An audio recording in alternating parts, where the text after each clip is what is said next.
My name is Alina, a 23-year-old college senior aiming to be a journalist. Today, instead of celebrating graduation, I'm trapped in a nightmare.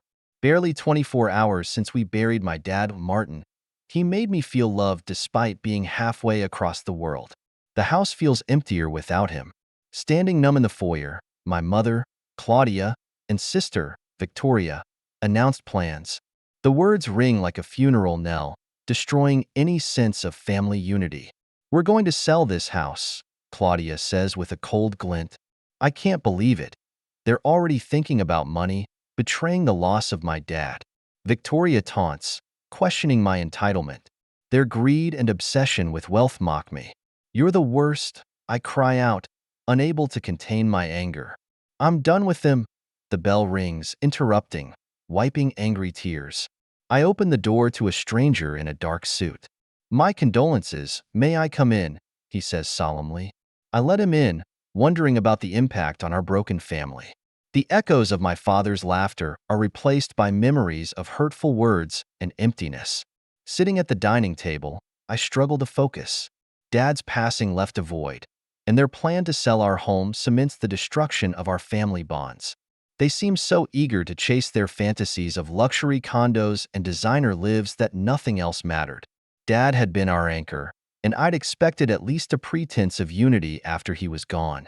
But now, faced with their naked opportunism, the lie of family was exposed, and something inside me snapped.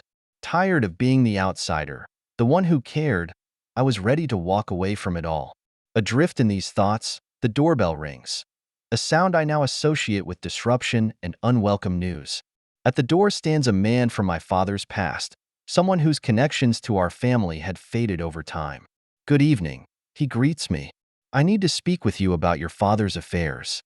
His solemn tone carries a formality that seems out of place in our disheveled living room, now a stark reminder of our discordant family. I nod, gesturing for him to sit down. Claudia and Victoria peek from the kitchen, their curious faces pinched with irritation.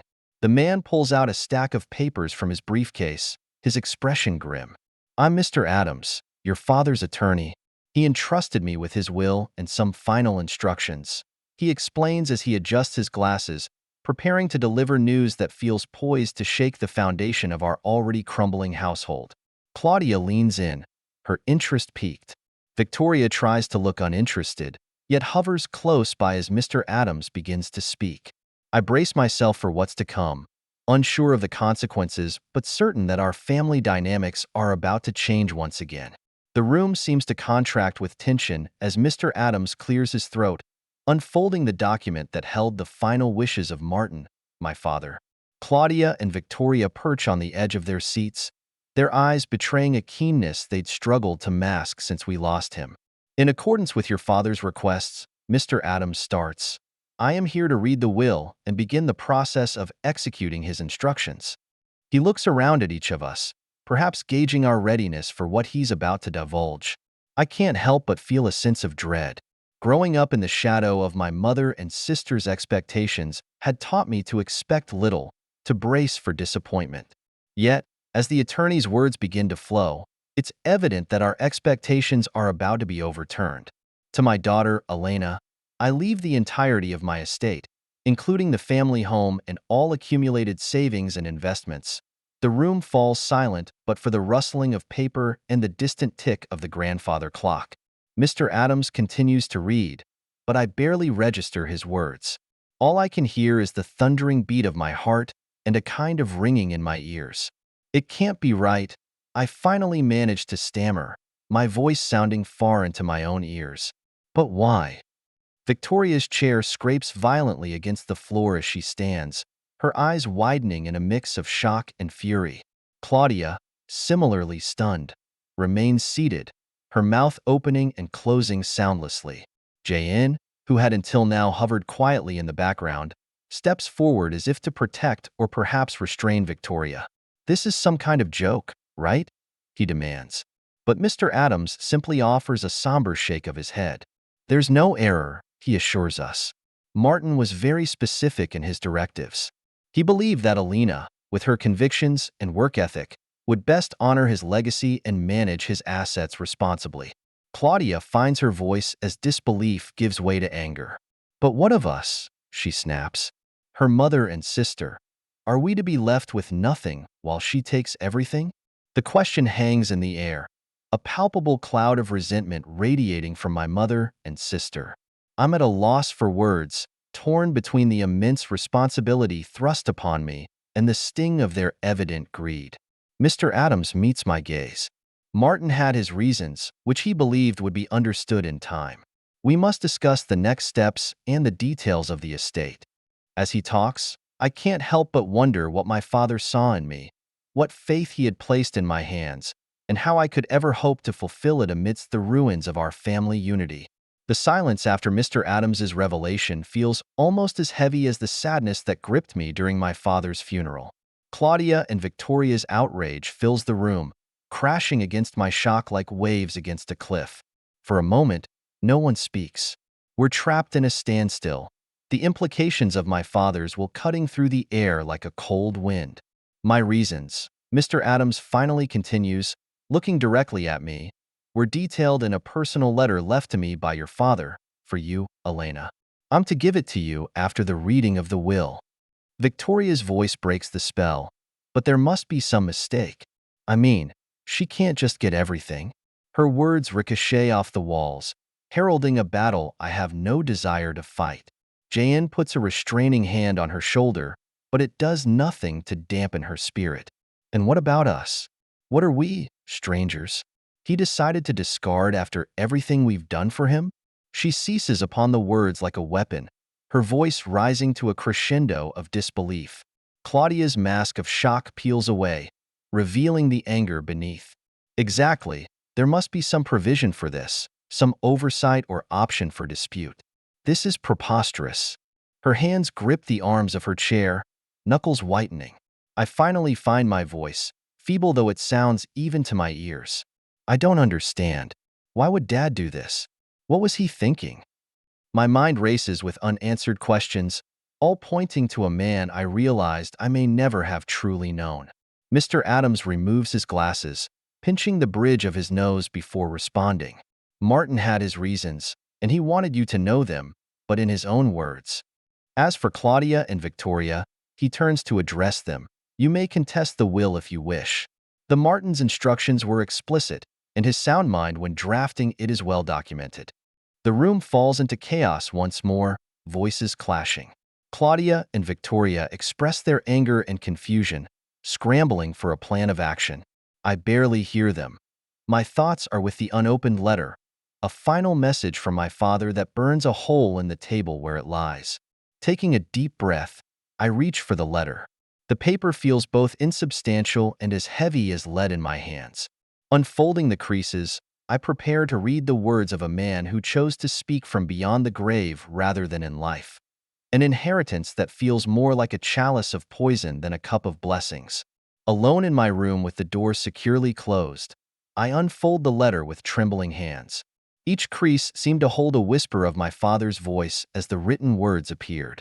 I braced myself for the understanding that was about to come. Dearest Elena, it began in my father's familiar script. As you read this, I am sorry. Sorry that I am not there to tell you these things in person. Sorry that I am leaving you with a burden that parents should never bestow on their child. His apology, sincere and immediate, cut through the complexities of legal jargon and blunt revelations that had filled the air just moments ago. I inhaled deeply. The scent of ink on paper was somewhat comforting. Your strength, your discipline, and your vision for a better world have never been invisible to me. In you, I saw the promise of a future that embraced honesty and integrity, far from the grasping hands of greed. The letter trembled in my hands, not from a breeze through the old window pane, but from the wellspring of emotions it unleashed. My eyes continued down the page. Elena, I've not been blind to the ways of our household. Your patience and hard work in the face of neglect by your mother and sister have been both my heartache and my pride. Giving you the entirety of my estate is my way of reconciling with the unfair responsibilities you've been forced to shoulder. Each sentence wove a tapestry of my father's unspoken observations and quiet support. The man who seemed a distant provider had been watching all along, understanding more than he let on. My only hope is that this inheritance will provide the freedom and the means for you to fulfill those aspirations that burn so brightly within you. To not feel confined to fix what was broken long before you could make a difference. Live the life you deserve. I folded the letter, pressing it against my chest, feeling the ink-etched love of a father who had seen his daughter's unassuming sacrifices. A wave of determination swept through me, mixed with the grief that had trailed me like a shadow since his passing. Leaving the safety of my room, I stepped back into the storm that was my fractured family. Mr. Adams glanced up as I entered, a silent question in his gaze. Claudia's glare was sharp and fixated on me, and Victoria was pacing like a caged animal, her earlier rage turned desperate. "It's time to talk about what happens next," I said, my voice firmer than I felt. Claudia scoffed. "What happens next is that we challenge this farce." Victoria nodded vehemently. "You won't get away with this, Selena." Mr. Adams interjected. "Any legal challenge will be a lengthy and costly process with no guaranteed outcome. Martin's will is clear and well within his rights to enforce." With my father's words burning a hole in my pocket, I faced them. The family that had never truly been a family. It wasn't my decision, but it was his, and I intended to honor it. Tension wrapped chains around us all, but amid the chaos, one truth held steadfast. I would carry out my duty, uphold my father's wishes, and through them, perhaps find my own path to a better world. In the following days, the house became a war zone of oppressively silent moments and thunderous arguments. Claudia and Victoria scoured legal forums and consulted with lawyers, desperately seeking a loophole to contest the will. They clung to the belief that they were entitled to Martin's legacy, viewing it as their rightful due rather than the gift of a man's life work. Despite their efforts, Mr. Adams remained unflappable, a steady pillar amid the tempest. His calm demeanor was a source of comfort as we navigated the uncharted waters of an estate settlement. "The will is airtight, Alina," he assured me once again over cups of tepid coffee in the formal dining room. "You need not worry about their threats." Yet, even with his reassurances, guilt nagged at me. Was it right to accept everything while my mother and sister got nothing? The logical part of my brain reminded me that my father had his reasons, but my heart couldn't shake the residual familial obligation, a desire to mend what was broken, even when I knew it was beyond repair. I spent my days preparing for the inevitable legal challenges and familiarizing myself with Martin's finances. The responsibility was daunting, running the numbers, making decisions about property and investments. I never knew it existed. Each step felt like wading through fog, but I was determined to see it through, to build on the small beacon of trust my father had left me. It was during these sessions of poring over financial statements that my mind would wander to the life awaiting beyond these walls. How could I use this inheritance to forge a path aligned with my own values? How could I make a lasting impact amid the chaos? Claudia and Victoria grew increasingly agitated, their true colors seeping out in bursts of pettiness and spite. In an impulsive display, Victoria claimed sentimental family heirlooms, while Claudia hinted at dark secrets that could tarnish Martin's name.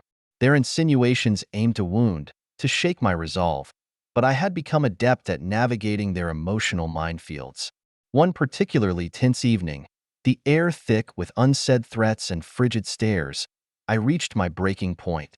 "Enough," I said, the single word slicing through the tension. 3 pairs of eyes fixed on me, uncertain and weary. "I can't give you what Dad didn't leave for you, but what I can do is help you start over somewhere else." Their shock was palpable, an abrupt shift in the dynamic they had been fueling.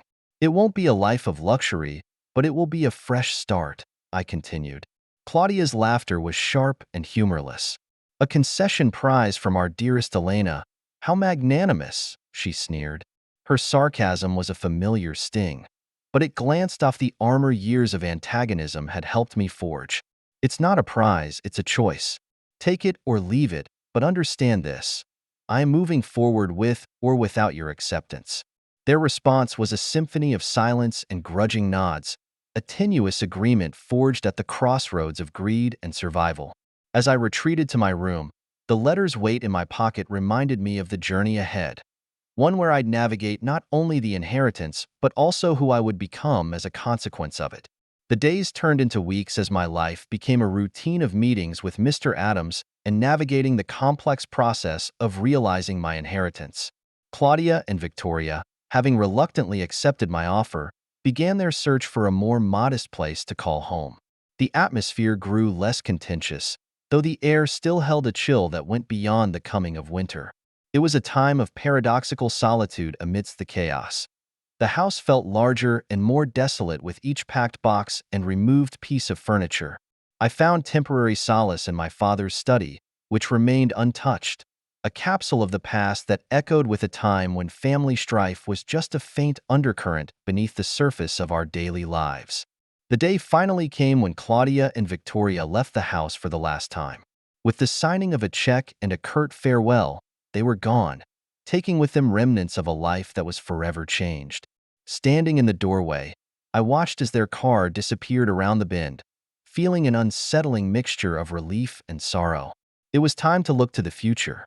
With Mr. Adams' help, I set up a charitable foundation in my father's name, dedicated to fostering educational opportunities for young, underprivileged students like the younger version of myself who once believed her dreams were unattainable within the confines of a home that didn't understand her aspirations. I enrolled in graduate school, pursuing a program in journalism that would put me on the path to the career I'd always envisioned. As I worked towards my master's degree, I used the network my father had left behind, along with the resources now at my disposal, to intern at a prominent newspaper. My life was busier than I ever imagined, filled with the pursuit of stories and justice, just like I discussed with my father on those long-distance calls that now felt like a lifetime ago. These days, I'm always on the go, carrying with me the principles that he instilled in me. The house, once a cage of sorts, began to feel more like a home as I made it my own. I repainted walls, rearranged furniture, and even adopted a rescue dog, a joyful presence that filled the emptiness with barks and boundless energy. The rooms that had once witnessed family feuds now opened up to friends, colleagues, and lastly, I find myself in my father's study, poring over his old letters and the faded pages of his books. My eyes would linger on the signature at the bottom of his letter, the final message that had altered the course of my life. Duty and love, he wrote, are the strongest forces we wield. Use them well. In those quiet moments, surrounded by the legacy of words and wisdom that my father left behind, I'd wish to spare a promise to do just that.